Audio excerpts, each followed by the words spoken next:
Provérbios 21. Nós vamos ler a partir do versículo 1.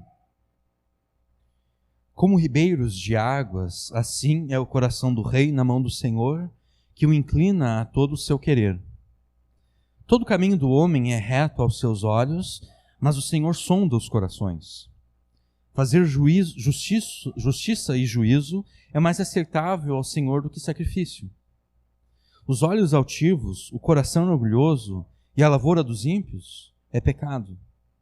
Os pensamentos do diligente tendem só para a abundância, porém os de todo apressado tão somente para a pobreza. Trabalhar com língua falsa para juntar tesouros é vaidade que conduz aqueles que buscam a morte. As rapinas dos ímpios os destruirão, porquanto se recusam a fazer justiça. O caminho do homem é todo perverso e estranho, porém a obra do homem puro é reta. É melhor morar num canto de telhado do que ter como companheiro em casa ampla uma mulher briguenta. A alma do ímpio deseja o mal, o seu próximo não agrada aos seus olhos. Quando o escarnecedor é castigado, o simples torna-se sábio, e o sábio, quando é instruído, recebe o conhecimento. O justo considera com prudência a casa do ímpio, mas Deus destrói os ímpios por causa dos seus males.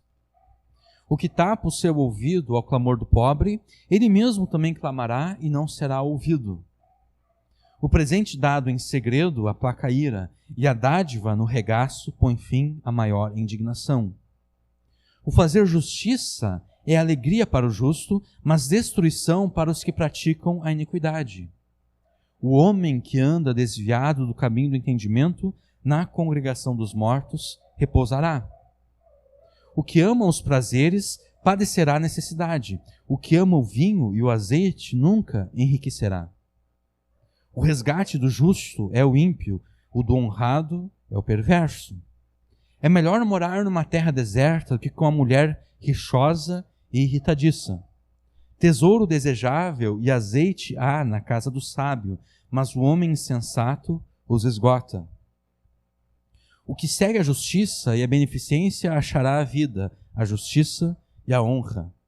O sábio escala a cidade do poderoso e derruba a força da sua confiança. O que guarda a sua boca e a sua língua, guarda a sua alma das angústias. O soberbo e presumido, zombador é o seu nome, trata com indignação e soberba. O desejo do preguiçoso o mata, porque as suas mãos se recusam a trabalhar.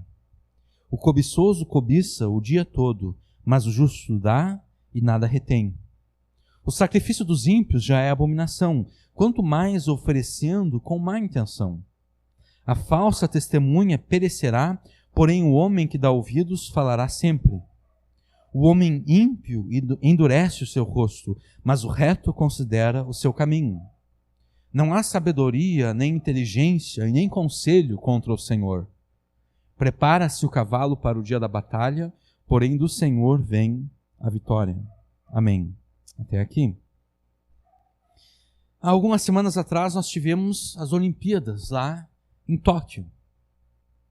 E uma das coisas que qualquer atleta sabe, não importa a modalidade em que ele esteja competindo, é que aquela pessoa que compete, o atleta, se ele for competir desanimado, se ele for competir tendo a certeza de que vai perder, na verdade, ele já perdeu. Qualquer atleta sabe disso.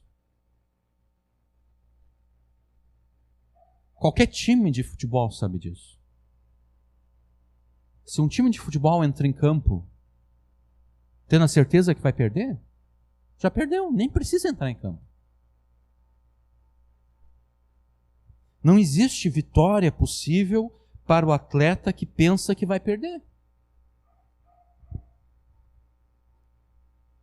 O atleta pode ter consciência que existem outros que sejam melhores do que ele. Mas ainda assim ele não pode competir pensando que vai perder, porque se ele pensar que vai perder, ele já perdeu. Não existe vitória possível para o atleta que pensa que vai perder. Agora, quando nós consideramos a inimizade humana contra Deus, que se mostra na rebeldia, se mostra no mal, se mostra nos pecados que são diariamente cometidos contra Deus, nós percebemos que a humanidade está, de fato, desafiando a Deus numa guerra. A humanidade está guerreando contra Deus na esperança de destronar a Deus, na esperança de destronar a Cristo do trono do universo e destruir assim a lei de Deus, para deste modo livrar a sua consciência culpada, que é o que o Salmo 2 nos ensina. A humanidade tem a esperança de derrotar a Deus e destruí-lo.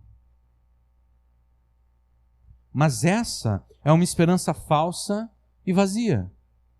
Porque se um atleta jamais deve competir pensando que será derrotado, ninguém deve se opor a Deus pensando que será vitorioso.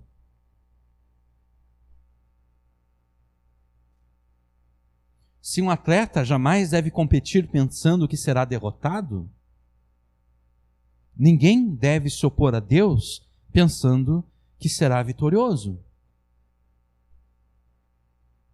Se não existe vitória para o atleta que compete, já assumindo a sua derrota, não existe vitória possível para aqueles que se opõem a Deus.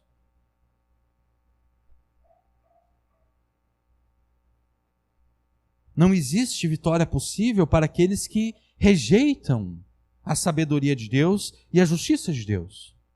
Simplesmente não existe vitória possível para essas pessoas. Você quer ser vitorioso com Deus? Então, obedeça à sabedoria de Deus. Porque não existe vitória possível contra o Senhor, apenas para aqueles que o temem e obedecem.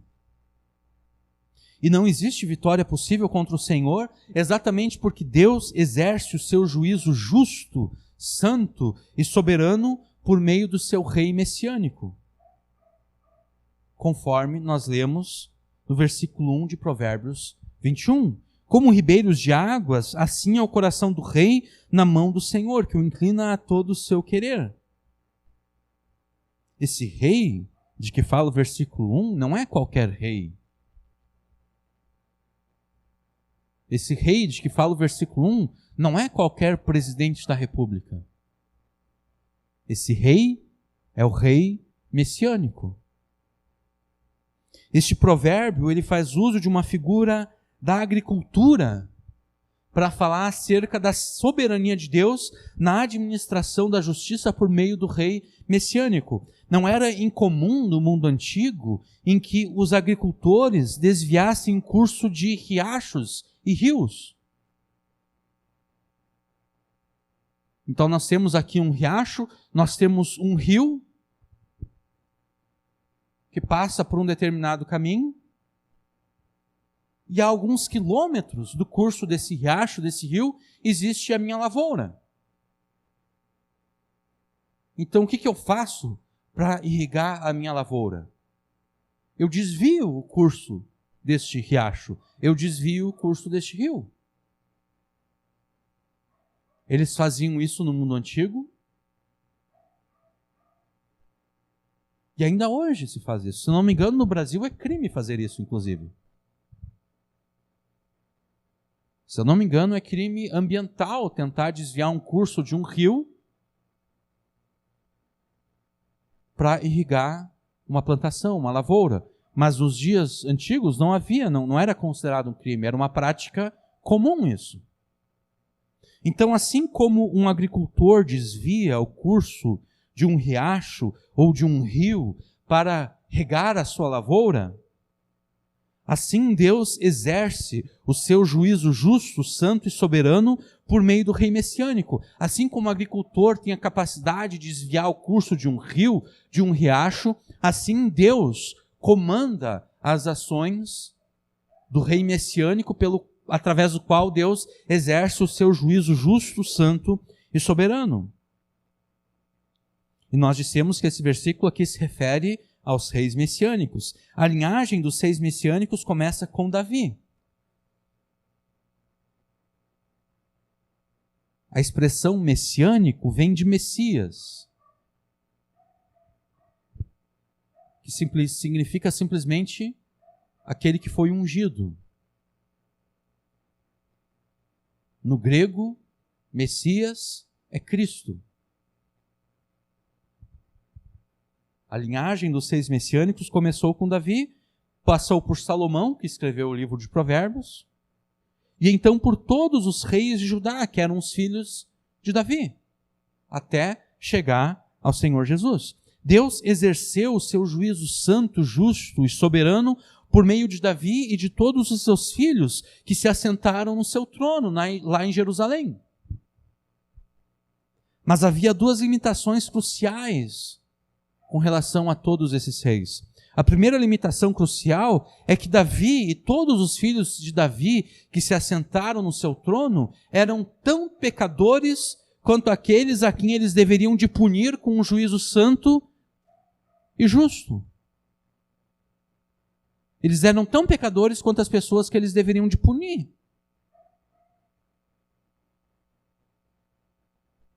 Mesmo os melhores reis messiânicos cometeram pecados e injustiças terríveis. Davi cometeu adultério, não com a mulher de um desconhecido, que já seria ruim, mas com a mulher de um amigo seu, que é pior.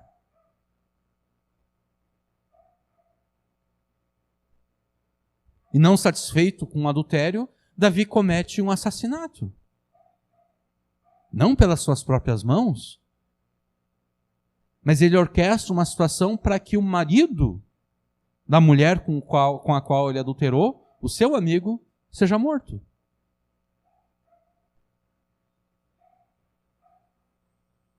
Salomão se tornou idólatra no final da sua vida. Os reis que deveriam exercer juízo justo e santo sobre os pecadores, esses reis eram eles mesmos pecadores. Eles eram merecedores do mesmo juízo santo e justo. A segunda limitação crucial é que por meio desses reis messiânicos, Deus poderia no máximo exercer os seus juízos santos e justos sobre Israel e sobre os povos ao redor de Israel. Mas não sobre todo o mundo.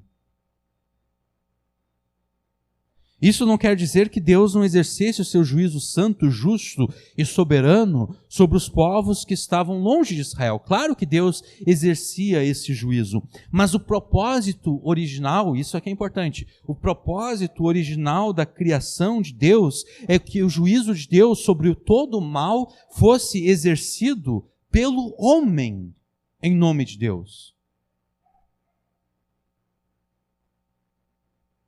O objetivo de Deus com a criação é que o juízo de Deus sobre todo o mal fosse exercido pelo homem, em nome de Deus. Adão, quando ele ouviu a serpente conversando com a sua esposa, Adão, ele deveria ter julgado a serpente de acordo com a palavra de Deus. Adão deveria ter dito, peraí. Deus disse para nós, o nosso Criador nos disse, que nós não devemos comer do fruto dessa árvore. E agora tu, serpente, que é uma mera criatura, foi criada por esse Deus, assim como nós, tu estás dizendo que, na verdade, Deus está mentindo para nós. Como tu sabe que Deus está mentindo? Tu é uma criatura igual a nós. Tu foste criada por Deus assim como nós fomos criados por Deus. Como tu pode ter acesso a alguma prova de que Deus estava mentindo para nós? Adão deveria ter julgado a serpente de acordo com as palavras de Deus, e então executado sobre ela o juízo de Deus. Adão deveria ter pisado sobre a cabeça da serpente. Adão deveria ter executado a serpente, exercido o juízo de Deus. Mas Adão falhou. Adão se tornou um aliado de Satanás.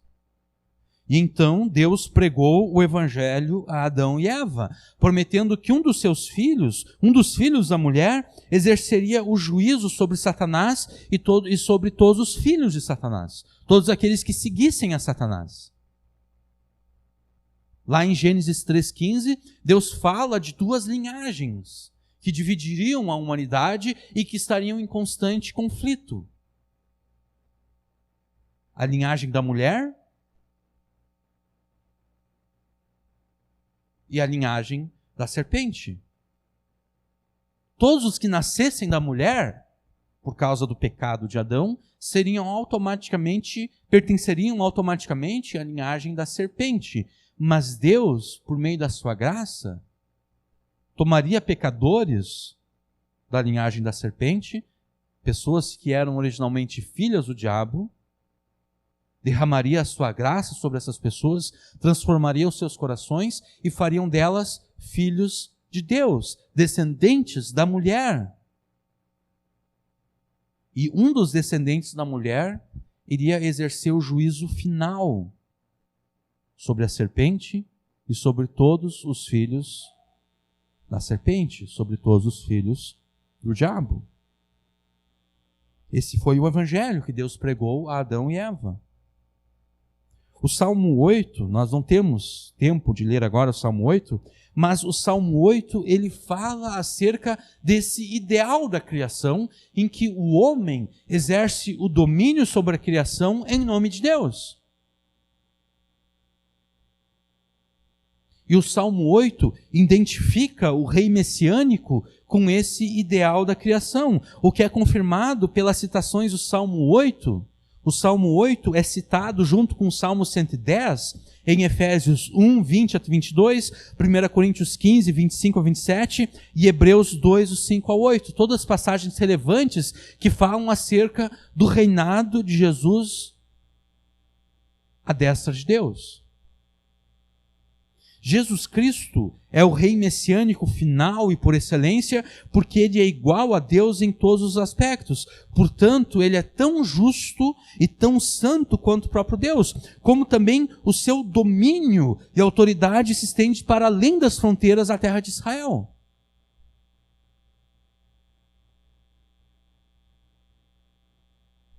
Um dos salmos messiânicos fala acerca de um certo rei de Israel que dominaria de mar a mar.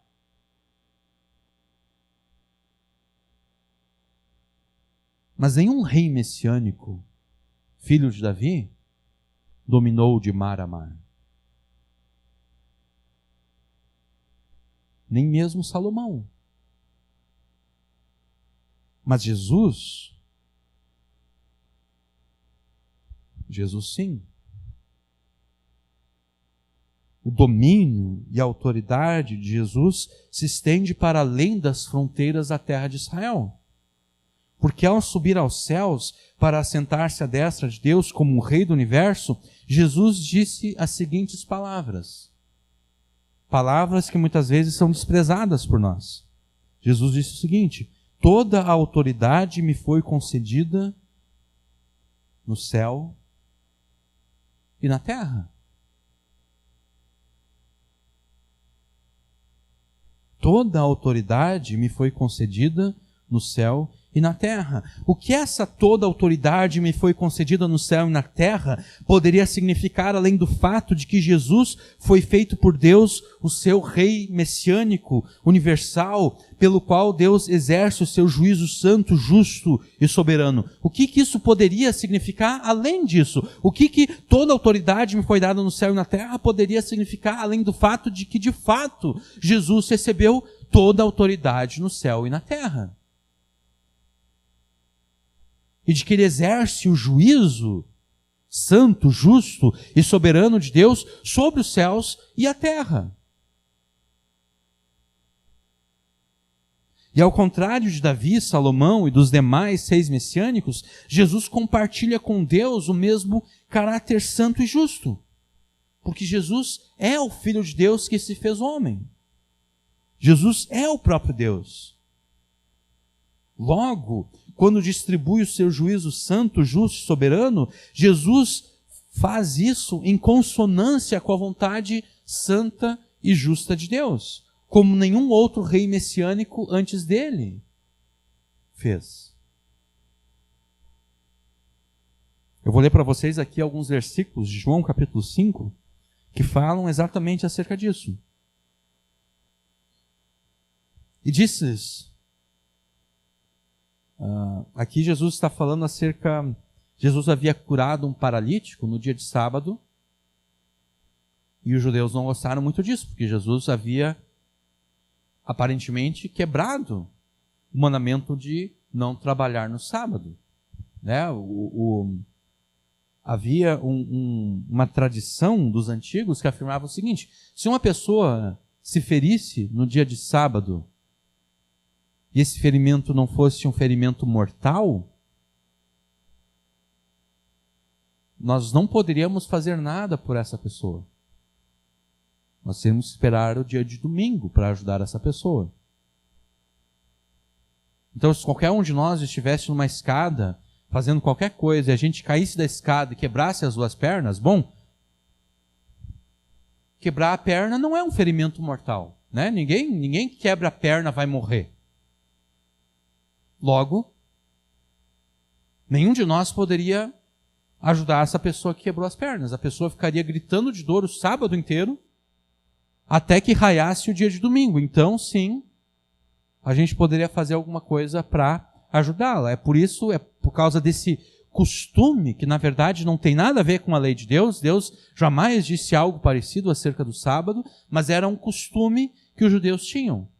Então, por causa desse costume, os judeus estavam literalmente bravos com Jesus, porque Jesus havia quebrantado o sábado, Jesus havia curado um homem. Obviamente, aquele homem não corria risco de vida, mas Jesus mesmo assim o curou. Aí Jesus diz o seguinte para os judeus: bom, o meu pai trabalha até agora, vocês acham que só porque hoje é dia de sábado, o meu pai deixou de administrar a sua criação? Assim como o pai trabalha, eu também trabalho.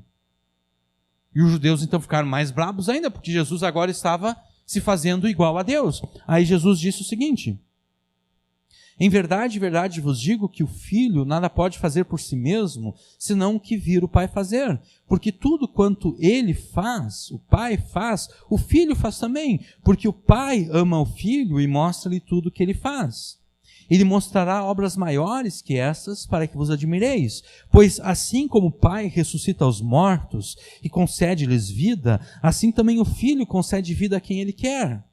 Porque o Pai não julga, isso aqui é importante para nós estamos falando acerca do rei messiânico que julga em nome de Deus. Porque o Pai não julga ninguém, mas entregou ao Filho todo o julgamento, para que todos honrem o Filho, assim como honrem o Pai. Quem não honra o Filho, também não honra o Pai que o enviou. Em verdade vos digo que quem ouve a minha palavra e crê naquele que me enviou tem a vida eterna e não vai a julgamento. A pessoa que crê em Jesus não será condenada por Jesus, mas já passou da morte para a vida. Em verdade vos digo que virá a hora, e já chegou, em que os mortos ouvirão a voz do Filho de Deus e os que a ouvirem viverão. Pois assim como o Pai tem a vida em si mesmo, assim também concedeu ao Filho ter a vida em si mesmo, e deu-lhe autoridade para julgar, porque ele é o Filho do homem. Não vos admireis disso, porque virá a hora em que todos os que estão nos sepulcros ouvirão a sua voz e sairão.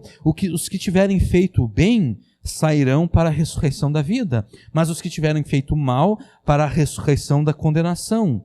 Não posso fazer coisa alguma por mim mesmo, conforme ouço, assim julgo, e o meu julgamento é justo, porque não procuro a minha vontade, mas a vontade daquele que me enviou.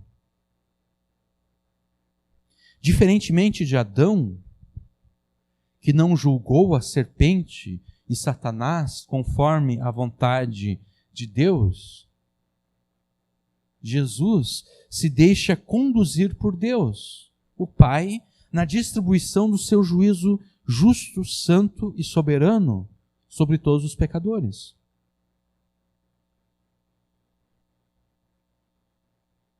A importância de Jesus como o rei messiânico que julga a todas as nações é porque isso cumpre o propósito de Deus na criação.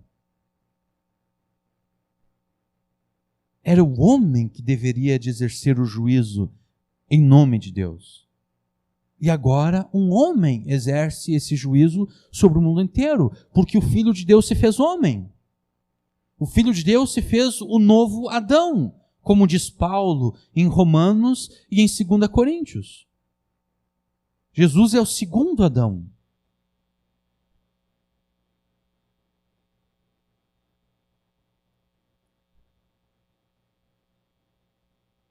O primeiro Adão não julgou a serpente e Satanás conforme a vontade de Deus, mas Jesus se deixa conduzir por Deus. Foi isso que Jesus falou aos judeus lá em João capítulo 5.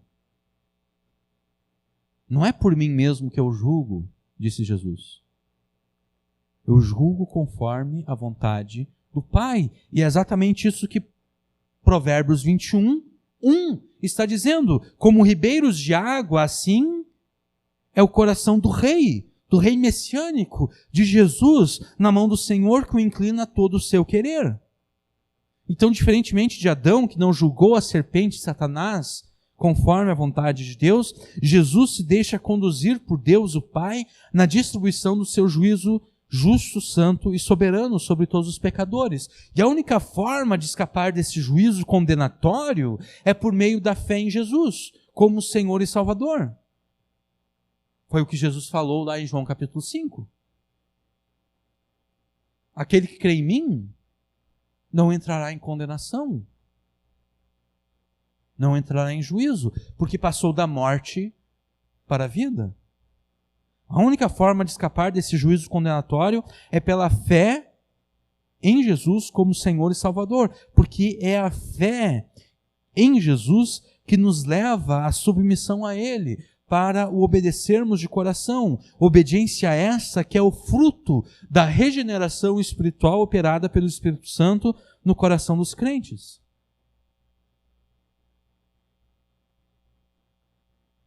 Por isso mesmo, o juízo exercido por Jesus em nome de Deus tem como base não apenas as ações das pessoas, mas de fato os seus corações, as suas motivações internas. Versículo 2: todo o caminho do homem é reto aos seus olhos, mas o Senhor sonda os corações. Jesus, ao julgar as pessoas, ao distribuir o seu juízo santo e justo e soberano sobre todas as pessoas do mundo, Jesus considera muito mais do que as ações das pessoas. Jesus considera muito mais do que as pessoas fizeram ou deixaram de fazer. Jesus considera o interior das pessoas, o que levou as pessoas a fazerem o que elas fizeram, ou a não fazerem o que elas não fizeram.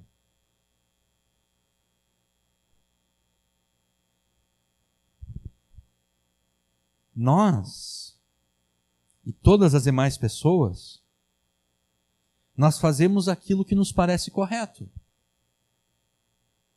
Aquilo que nós fazemos é aquilo que nos parece correto. Isso tanto para o bem quanto para o mal. Tanto para o bem quanto para o mal. Se você quer saber o que uma pessoa acha correto, não escute o que essa pessoa te diz. Porque tudo que essa pessoa te diz não passa de propaganda. Propaganda aqui no sentido pejorativo do termo.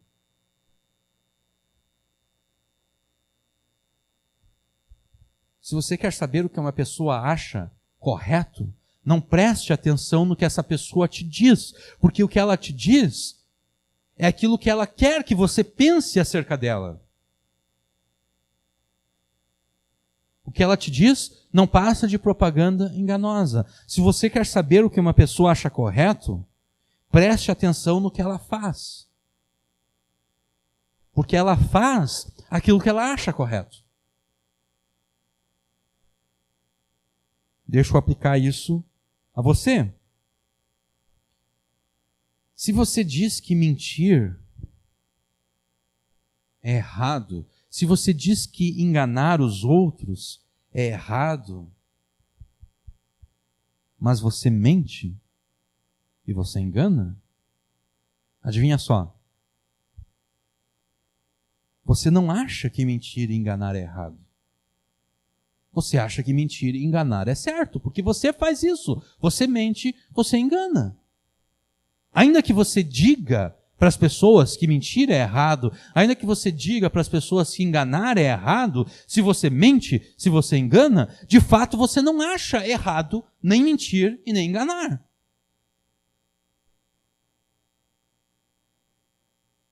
É por isso que eu disse antes, aquilo que as pessoas dizem para nós, aquilo que nós falamos para as pessoas, não passa de propaganda enganosa, não passa daquilo que nós queremos que as pessoas pensem acerca de nós. Nós queremos que as pessoas pensem que nós achamos a mentira errado, nós queremos que as pessoas pensem que nós achamos que o engano é errado. Mas se nós mentimos, se nós enganamos, de fato, nós achamos a mentira algo correto, algo bom. Nós achamos o engano algo correto e algo bom. Porque se nós não achássemos que a mentira, o engano, fosse algo bom e correto, nós não mentiríamos, nós não enganaríamos.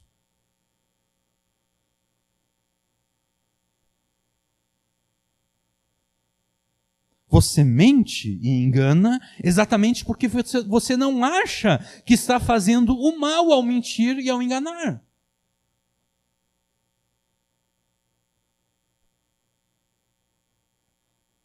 Você não acha que está fazendo mal a si mesmo. Você até sabe que está fazendo mal aos outros, mas você não se importa com o mal que está sendo feito aos outros. Você simplesmente se importa que você vai receber benefícios a partir daquela mentira e daquele engano. Você só considera a mentira, o engano, algo mal e detestável quando outras pessoas mentem para você e quando outras pessoas te enganam.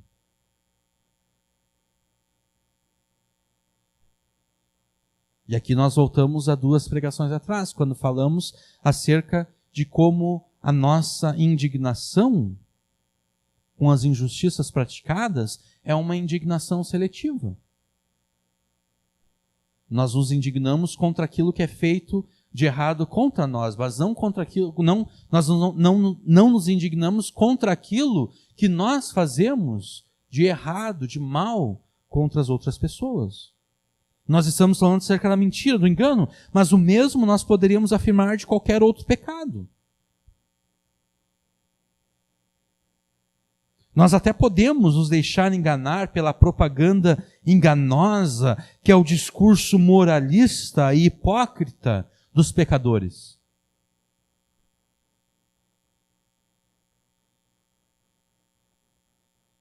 E talvez nós até enganemos outras pessoas com a propaganda enganosa que é o nosso discurso moralista e hipócrita. Mas Jesus, ele não se deixa enganar. Jesus, ele não se deixa enganar porque ele sonda os nossos corações, ele conhece os nossos corações, ele conhece as nossas intenções. Ele sabe aquilo que está dentro de nós.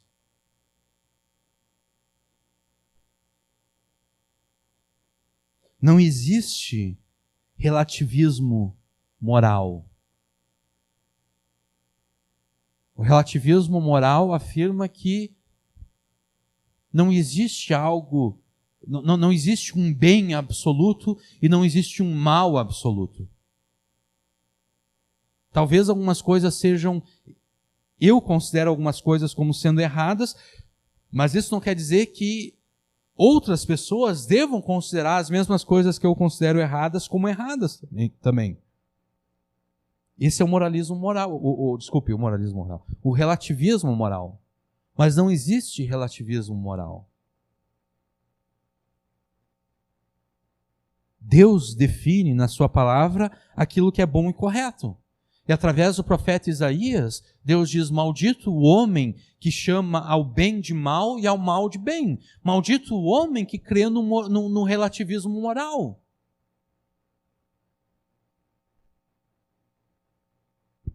Deus define na sua palavra aquilo que é bom e correto e aquilo que é mal e errado. Logo, aqueles que aprovam o pecado como certo e bom, por meio da prática desse pecado, essas pessoas serão julgadas e condenadas por Jesus. Porque todo o caminho do homem é reto aos seus próprios olhos. Tudo aquilo que as pessoas fazem parece bom a elas. Elas mentem porque elas acham que é bom que elas mintam. Elas enganam e elas cometem outros pecados e outros crimes porque elas acham que é bom cometer esses crimes e pecados. Todo o caminho do homem é reto aos seus olhos, mas o Senhor sonda os corações. E no seu juízo, Jesus não se deixa comprar por sacrifícios de nenhuma sorte, nem mesmo por dízimos e ofertas, que é a aplicação que eu vou fazer aqui ao versículo 3. Fazer justiça e juízo é mais aceitável ao Senhor do que o sacrifício. Por sacrifício aqui, Salomão se refere àqueles sacrifícios de animais que eram oferecidos no templo.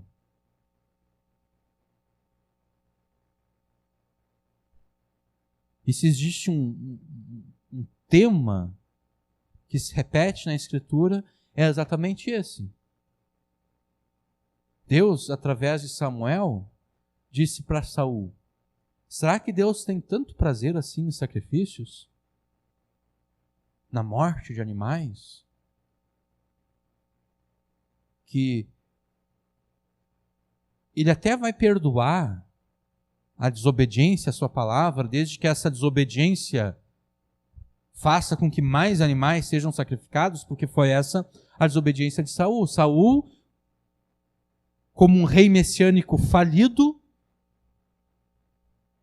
ele tinha sido ungido por Deus como rei de Israel, como esse rei que deveria de exercer juízo segundo a vontade de Deus.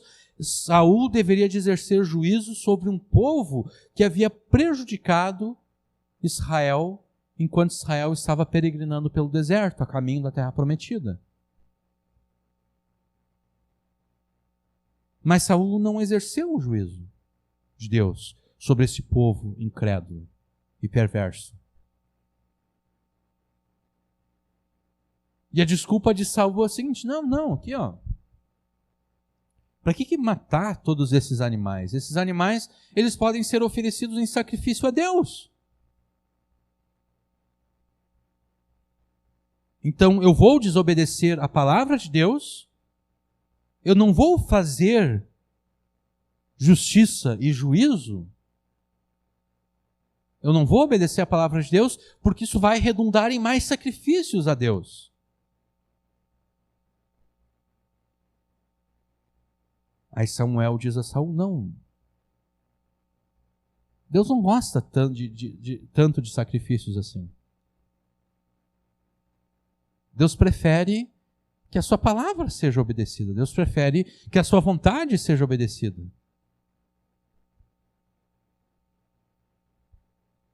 Agora, obviamente, nós não oferecemos sacrifícios de animais, porque Jesus, ao morrer e ressuscitar na cruz, Jesus encerrou este elemento da antiga aliança. Jesus encerrou este elemento cerimonial da lei, das várias cerimônias, dos vários sacrifícios que eram oferecidos a Deus. Então, obviamente, nós não oferecemos nenhum sacrifício de animal a Deus. Nós não estamos, nessa noite aqui, sacrificando nenhuma ovelha, nenhum boi a Deus.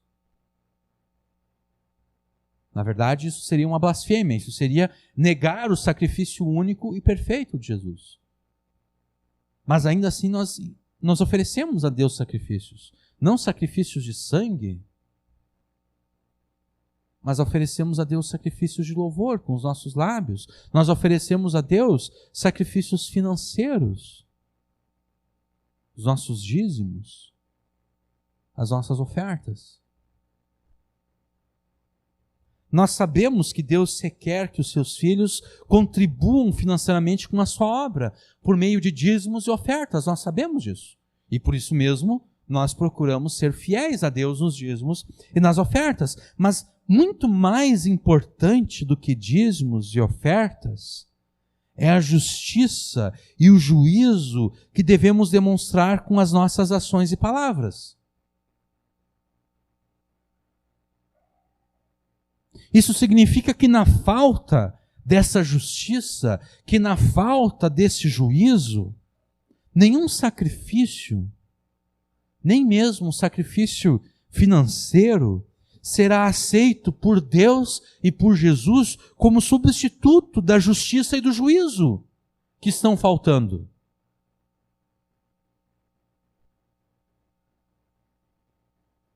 Vocês conseguem compreender isso?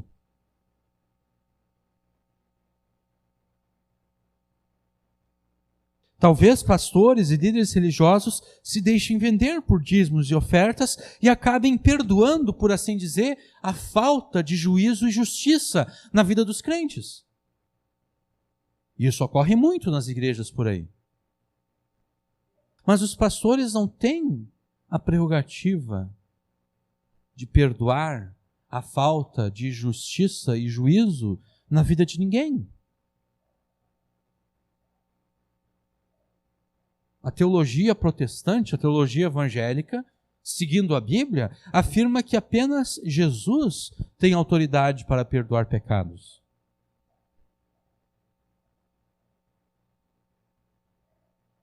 Mas Jesus não se deixa vender de forma alguma. Jesus não pensa assim, não, eu sei que tu não está fazendo justiça e juízo por meio das tuas palavras e ações, mas eu estou vendo que tu está sendo bem generoso com os dízimos e ofertas.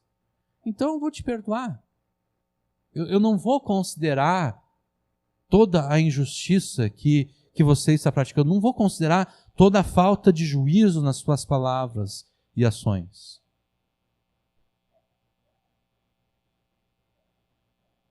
Jesus requer dos seus convertidos as duas coisas. Tanto a justiça e o juízo, quanto uma vida de fidelidade nos dízimos e ofertas. E isso se aplica a qualquer outra coisa que você possa oferecer como sacrifício a Deus.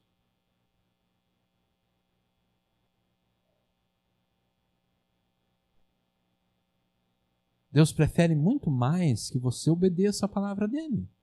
Deus prefere muito mais ver na tua vida a justiça e o juízo dele por meio da obediência à palavra dele.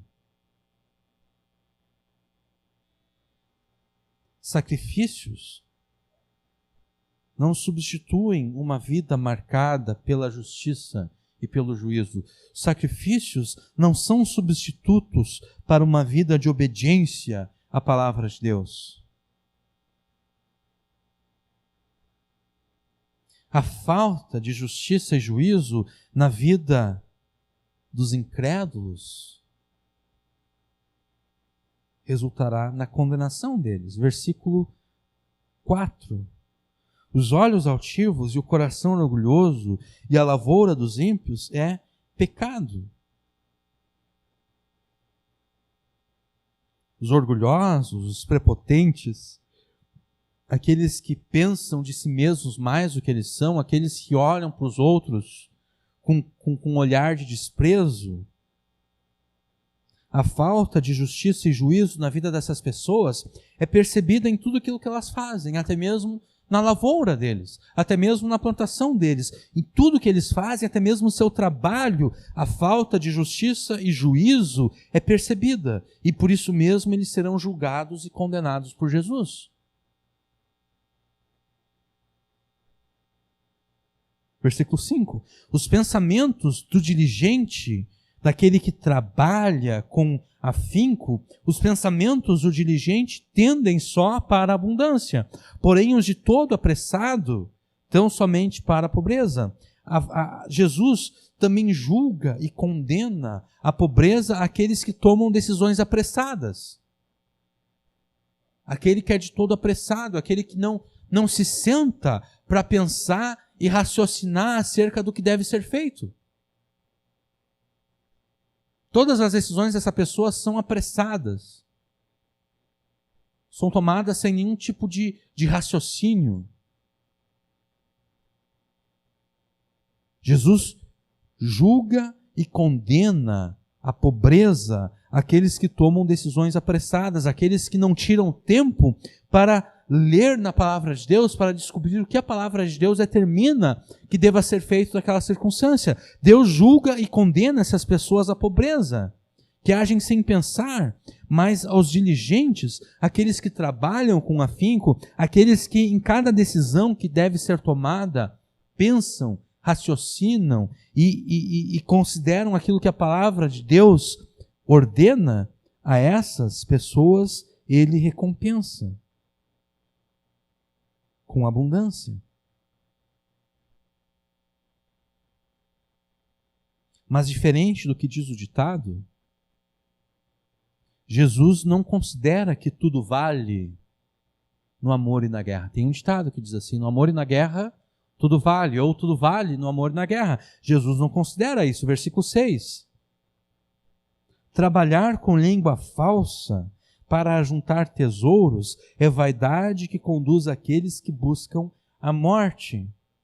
Jesus julgará e condenará à morte todos aqueles que procuram obter riquezas e vantagens por meio do engano, por meio da mentira, por meio da língua falsa.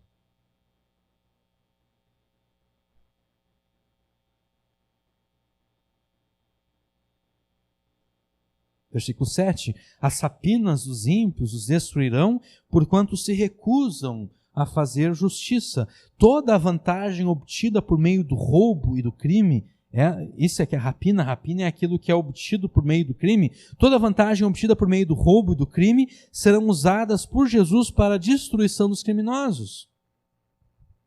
Exatamente porque eles se recusam a fazer o que é justo, se recusam a fazer aquilo que é correto.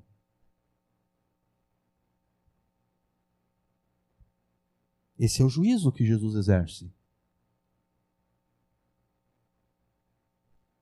Como o rei messiânico que julga a todas as nações de acordo com a vontade de Deus e distribui a todas as pessoas o seu juízo justo, santo e soberano. Versículo 8. O caminho do homem é todo perverso e estranho, porém a obra do homem puro é reta. Jesus julga com justiça a todas as pessoas, tanto aqueles que são perversos e injustos, quanto aqueles que são retos e justos. Versículo 9. É melhor morar num canto de telhado do que ter como companheira em casa ampla uma mulher briguenta. Então, já que Jesus julga com justiça a todas as pessoas, por isso mesmo é verdadeiro o ditado que diz: melhor só do que mal acompanhado. Porque as más companhias pervertem os bons costumes, e quanto mais íntimo for a companhia, e não existe companhia mais íntima do que a pessoa com quem nós nos casamos,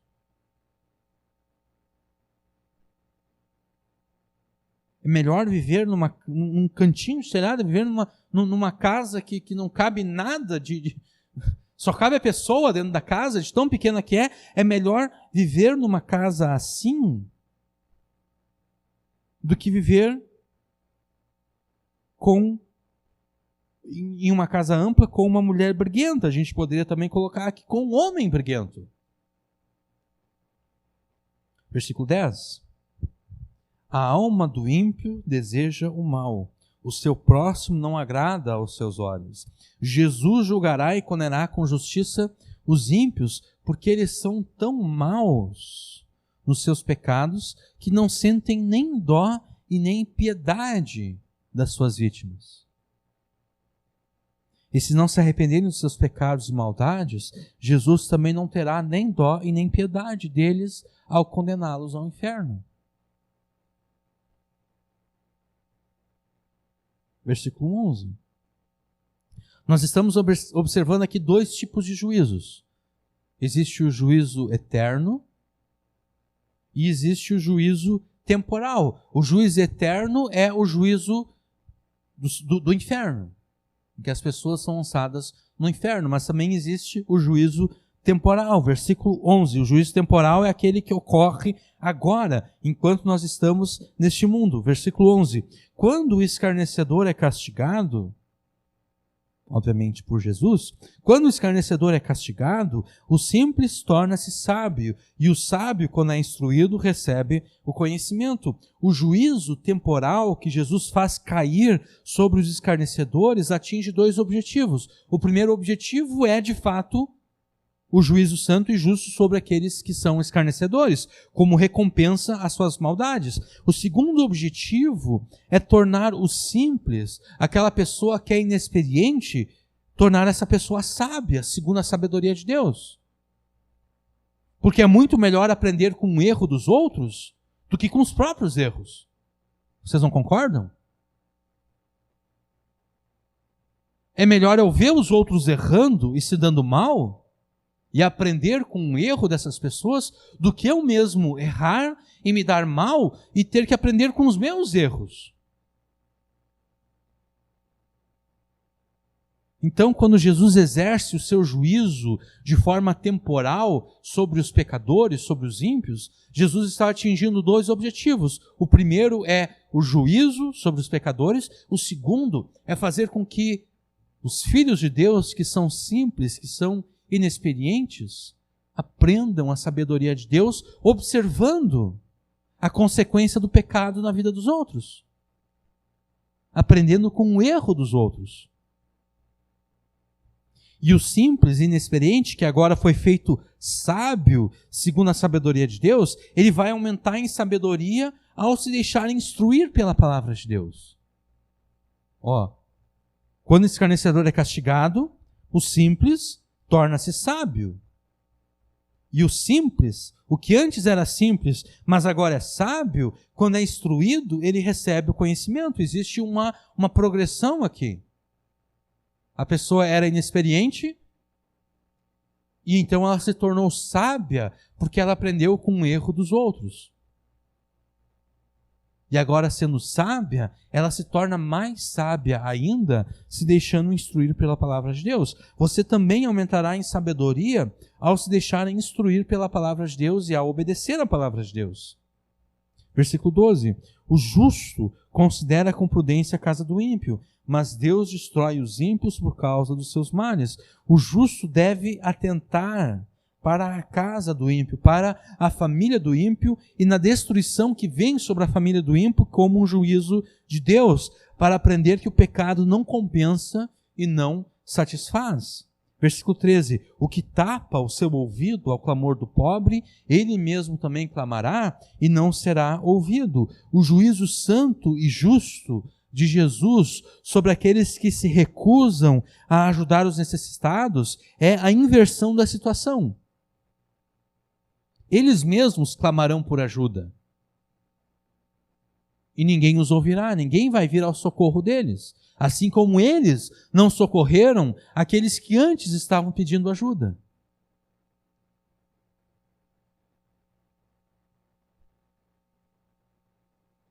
Versículo 14. O presente dado em segredo aplaca a ira, e a dádiva no regaço põe fim à maior indignação. Os filhos de Deus não devem usar o suborno, nós já vimos isso várias vezes. Presente na linguagem poética e na Bíblia como um todo, normalmente é indicativo de suborno, de corrupção. Os filhos de Deus não devem usar o suborno e a corrupção para reparar inimizades e para aplacar a ira e a indignação. Por quê? Porque o suborno e a corrupção não repara a inimizade. Apenas o Evangelho tem o poder de restaurar relacionamentos e refazer amizades que foram destruídas pelo pecado. Apenas o Evangelho tem esse poder restaurador. Porque se a ira do próprio Deus e a indignação dele contra nós foi aplacada pela morte de Jesus, a reconciliação no Evangelho é mais do que suficiente para reparar inimizades que foram causadas pelo pecado. Então, em vez de usar o pecado para tentar restaurar uma amizade que foi destruída pelo pecado, nós devemos usar o Evangelho para restaurar as amizades que foram destruídas pelo pecado. Versículo 15. O fazer justiça é alegria para o justo, mas destruição para os que praticam a iniquidade. Enquanto que fazer a justiça e o juízo traz alegria e contentamento para o justo, exatamente porque o coração dele foi transformado pelo Espírito Santo, o mesmo não é verdade com relação àqueles que praticam a iniquidade. Para os ímpios, para os iníquos, o praticar a justiça vai contra tudo aquilo que o coração deles, que é o coração mau e corrupto, deseja. E por isso mesmo, para eles, a prática da justiça os destrói e os mata. Mas a destruição e morte interior que os ímpios sentem, que os iníquos sentem pela prática da justiça, em nada se compara com a morte eterna que os aguardará como juízo justo e santo que eles receberão de Jesus. Versículo 16. O homem que anda desviado do caminho do entendimento, na congregação dos mortos repousará. Para o ímpio, para o iníquo, o praticar a justiça é como destruição. Mas essa destruição que eles sentem ao praticar a justiça, em nada se compara à destruição que eles experimentarão quando Jesus os julgar ao inferno.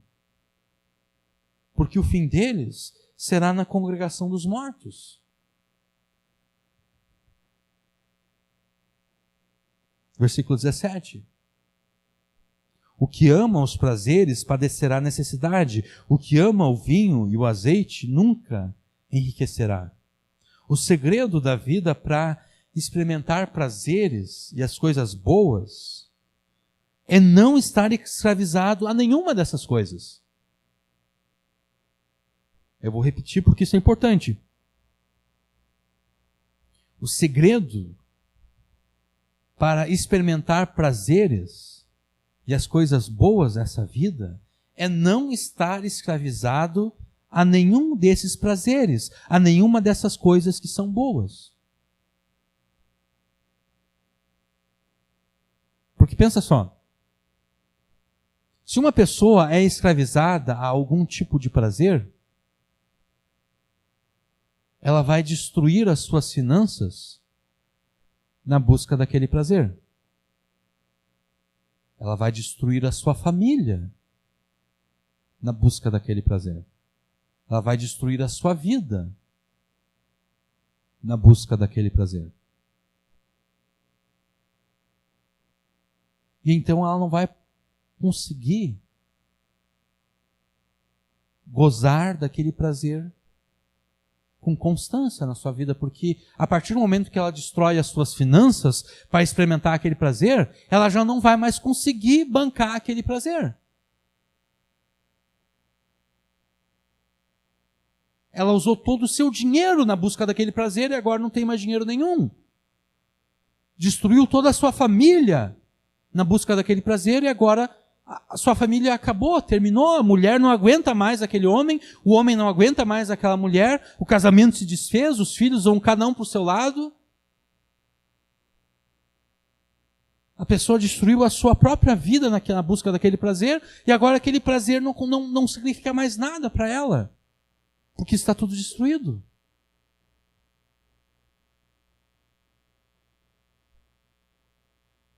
As pessoas que são escravizadas aos prazeres dessa vida, elas destroem as suas finanças, destroem as suas próprias famílias, destroem as suas vidas, tudo porque estão em busca daquele prazer. E a consequência dessa busca idólatra pelo prazer é que o prazer vai fugir delas. E no lugar, elas passarão necessidades e tristezas. Mas os filhos de Deus experimentam prazeres duradouros e eternos exatamente porque não sacrificam tudo o que têm e tudo o que são no altar idólatra do prazer.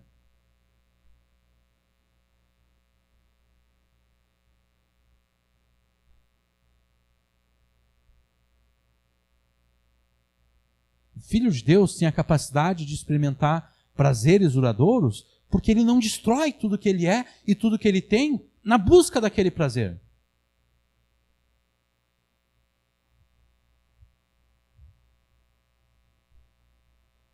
Versículo 18. O resgate do justo é o ímpio, e o do honrado é o perverso. No seu juízo sobre os ímpios e perversos, Jesus fará com que o mal que eles planejaram contra os justos, contra os honrados, recaia sobre os mesmos ímpios e perversos. Por isso mesmo a palavra de Deus ensina que os filhos de Deus não devem vingar a si mesmos, mas devem esperar em Deus. Os filhos de Deus devem esperar pela vingança de Deus, que acontece mediante os juízos santos, justos e soberanos de Jesus. E enquanto espera o juízo de Jesus sobre os ímpios e perversos, o Filho de Deus deve contentar-se e alegrar-se com aquilo que tem, mesmo que aquilo que ele tem seja pouco, mesmo que aquilo que ele tem não seja aquilo que ele gostaria de ter. Por quê? Porque é melhor morar num deserto do que ter como esposa ou esposo alguém que seja tão ímpio e tão perverso quanto aqueles que serão julgados e condenados por Jesus. Versículo 19. É melhor morar numa terra deserta do que com a mulher, ou nós poderíamos dizer com o homem, que são rixosos e irritadiços.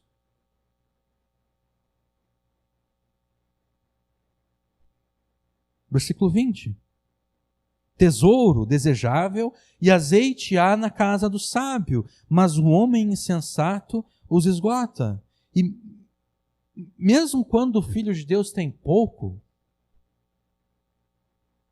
mesmo quando o pouco que o Filho de Deus tem não seja aquilo que ele gostaria de ter, o Filho de Deus acaba tendo mais do que o insensato. Exatamente porque, como nós vimos antes, o Filho de Deus não é escravo do prazer. O Filho de Deus não sacrifica tudo o que ele é e tudo o que ele tem no altar idólatra do prazer. O Filho de Deus é sábio e economiza aquilo que ele tem. O Filho de Deus aprendeu que é muito mais sábio atrasar um pouquinho aquele prazer tão desejado do que esbanjar tudo agora e não ter nada para depois.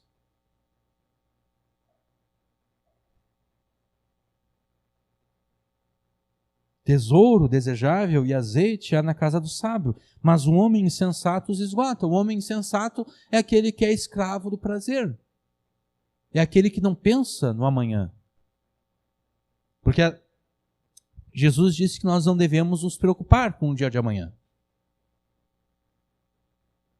Agora, o que Jesus não quer dizer com isso é que nós não devemos planejar o amanhã. Jesus, lá em Mateus capítulo 6, quando ele diz que nós não devemos nos preocupar com o dia de amanhã, porque o dia de amanhã vai cuidar de si mesmo, Jesus não está dizendo que nós não devemos pensar no dia de amanhã. Jesus não está dizendo que nós não devemos planejar para o dia de amanhã. São duas coisas diferentes. Jesus disse que nós não devemos nos preocupar. Jesus não disse que nós não devemos planejar. Sim. E a pessoa não planeja exatamente porque, em alguma medida, ela é escrava do prazer imediato. Ela está preocupada com agora. Eu quero ter esse prazer agora. Não importa se amanhã eu não vou poder ter esse prazer. Eu quero é agora. A pessoa que é escravizada ao prazer imediato, ela nunca vai ter nada. Essa pessoa esgota os seus recursos. Então, mesmo quando tem pouco, o Filho de Deus acaba tendo mais do que o insensato, porque o Filho de Deus é sábio e economiza o que tem. Mas o insensato, na busca do prazer imediato, ele devora tudo quanto tem e depois não tem mais nada. Versículo 21. O que segue a justiça e a beneficência achará a vida, a justiça e a honra. O Filho de Deus será recompensado por Jesus com vida, justiça e honra, exatamente porque em tudo o que faz, o Filho de Deus demonstra justiça e qual é a palavra que é usada aqui? Beneficência, que é uma outra palavra para lealdade. O Filho de Deus demonstra na sua vida justiça e lealdade a Jesus e aos que amam a Jesus. E por isso mesmo o sábio obterá vitórias contra aqueles que são poderosos no crime e no pecado. Versículo 22. O sábio escala a cidade do poderoso. O poderoso aqui é a pessoa que é poderosa exatamente porque ela peca, porque ela comete crimes. O sábio escala a cidade do poderoso e derruba a força da sua confiança. Versículo 23. O que guarda a sua boca e a sua língua guarda a sua alma das angústias. O Filho de Deus, ele também usará as suas palavras com sabedoria.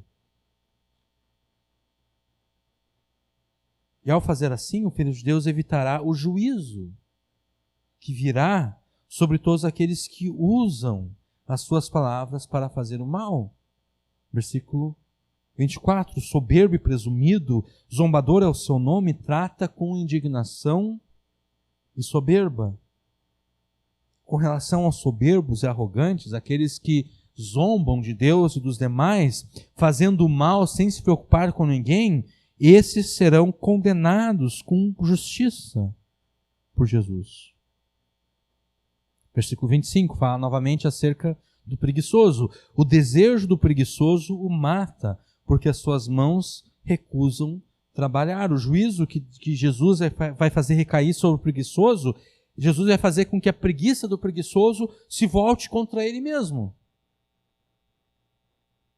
causando a sua própria morte.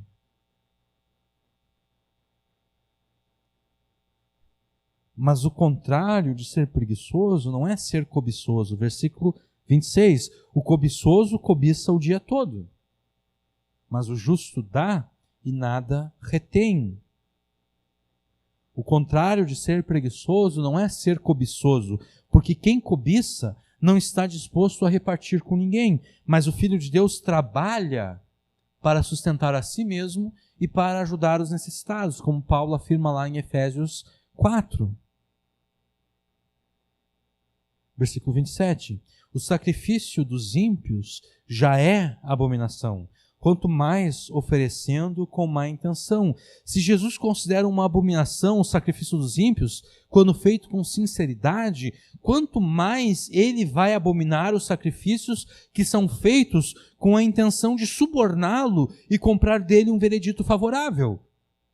Porque o que um sacrifício oferecido com má intenção, o que esse sacrifício oferecido com má intenção é, além do que uma tentativa de perverter a justiça e o juízo que é exercido por Jesus. Então eu sei que a minha vida, que a minha vida tem falta de justiça, eu sei que eu não estou obedecendo a Deus, eu sei que pela palavra de Deus eu serei condenado por Jesus, mas então eu tento oferecer um sacrifício a Jesus. Eu tento perverter a justiça que é exercida por Jesus. Eu tento comprar um veredito favorável.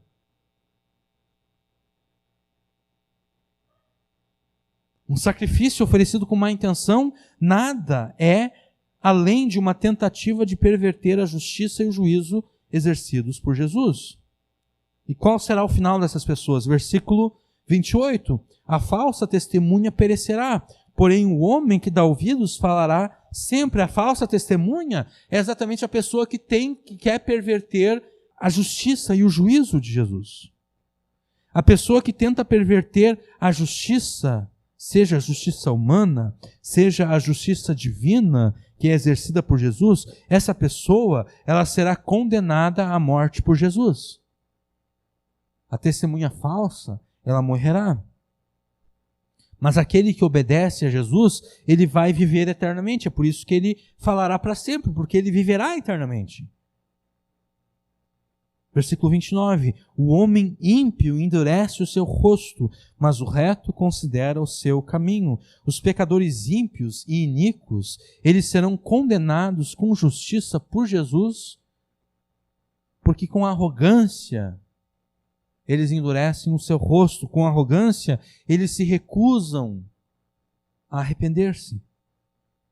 Mas o Filho de Deus vive uma vida marcada pelo arrependimento. O Filho de Deus, o reto, considera o seu caminho e sempre faz alterações quando são necessárias, quando ele percebe que o seu caminho não está de acordo com a vontade de Deus. Não há sabedoria, versículo 30, não há sabedoria, nem inteligência, nem conselho contra o Senhor. E versículo 31, prepara-se o cavalo para o dia da batalha, porém do Senhor vem a vitória. Deus é a fonte única de toda a sabedoria, de toda a inteligência, de todo o conselho.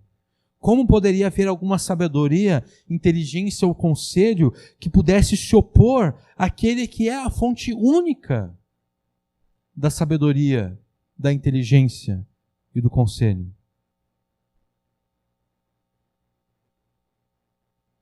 É desse versículo aqui, é a partir desse versículo aqui que eu afirmei que não existe vitória possível para aqueles que se contrapõem a Deus. Porque não existe sabedoria, não existe inteligência, não existe conselho contra o Senhor. Não existe vitória possível para aqueles que se contrapõem a Deus. Deus e Jesus são absolutamente soberanos. E o sucesso ou o fracasso de tudo aquilo que nós fazemos depende unicamente da soberania de Deus e Jesus. Porque o cavalo, ele se prepara para a batalha, mas é do Senhor que vem a vitória. O sucesso ou o fracasso dos nossos planos e das coisas que nós fazemos dependem de Deus e de Jesus. O que mais poderia ser dito para demonstrar que não existe vitória possível para aqueles que se contrapõem a Deus e a Jesus? O que mais poderia ser dito? Não existe vitória para um atleta que, ao competir, já tem como certa a sua derrota. Qualquer time de futebol que entra em campo, tendo como certo a sua derrota, já perdeu.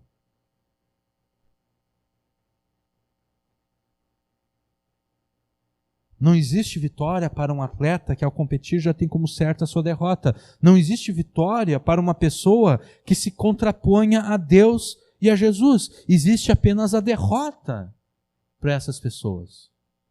Elas serão julgadas e condenadas. E nós vimos isso ao longo deste capítulo.